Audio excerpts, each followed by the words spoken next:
Merhaba arkadaşlar. Bugün oldukça merak edilen sorulardan birisi olan sözleşmeli etlik piliç yetiştiriciliği ne kadar kazandırır sorusuna cevap vermeye çalışacağız. Öncelikli olarak Türkiye'de sistemin nasıl işlediğiyle alakalı kısa bir bilgi vermemiz gerekiyor. Türkiye'de etlik piliç yetiştiriciliği çok büyük oranda sözleşmeli ya da fason denilen sistem ile yapılmaktadır. Kanatlı eti üretimi yapan entegre firmalar hazır olan çiftlikleriniz için sizlerle sözleşme yapmakta ve bu sözleşmeye göre süreç işlemektedir. Entegre firma sizlere civciv, yem, aşı, ilaç, teknik desteği sağlar.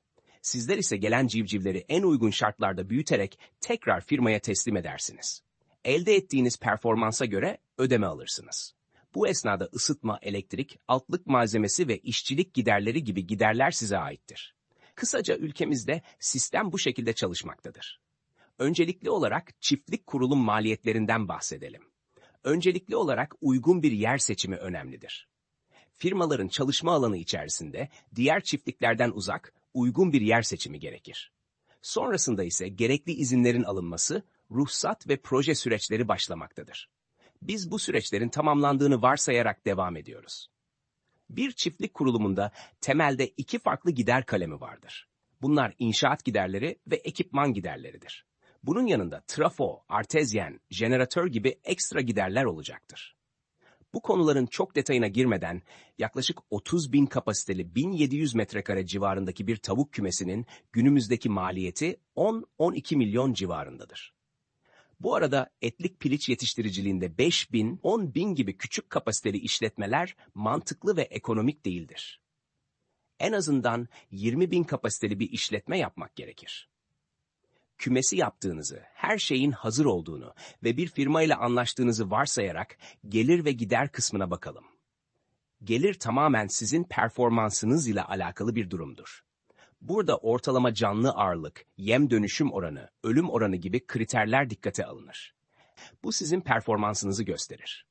Performansınız ne kadar iyiyse firmanın fiyatı o kadar yüksek olacaktır.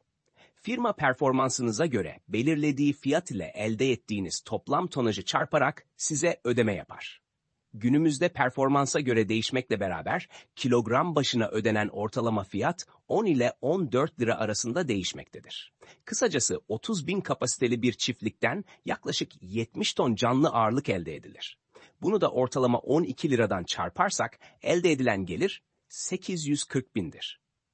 Bu süreç 40-45 gün dönem ve yaklaşık 15 gün dönem arası olacak şekilde 60 günlük periyodu kapsar. Yani 60 günlük kazanç bu şekildedir. Gider kısmına gelecek olursak başlıca giderler. Isıtma, elektrik, işçilik ve altlık giderleridir. Yaz ve kış ortalamasında dönemde yaklaşık 150 bin ısıtma, 50 bin elektrik, 60 bin altlık ve 80 bin işçilik gideri vardır. Ayrıca ampul, motor, ekipman arızası gibi giderleri eklediğimizde yaklaşık 400 bin lira bir gider söz konusudur. Kazanç 800-850 bin Türk lirası ve gider ortalama 400-450 bin Türk lirasıdır. Net kazanç ise yaklaşık 400 bin liradır.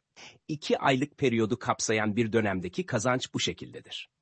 Tabii ki bu işin yatırım maliyeti yüksektir. Aynı zamanda riskler söz konusudur. Gelir ve gider durumu ise yaklaşık bu şekildedir. Değerlendirmeyi yapıp karar verebilirsiniz.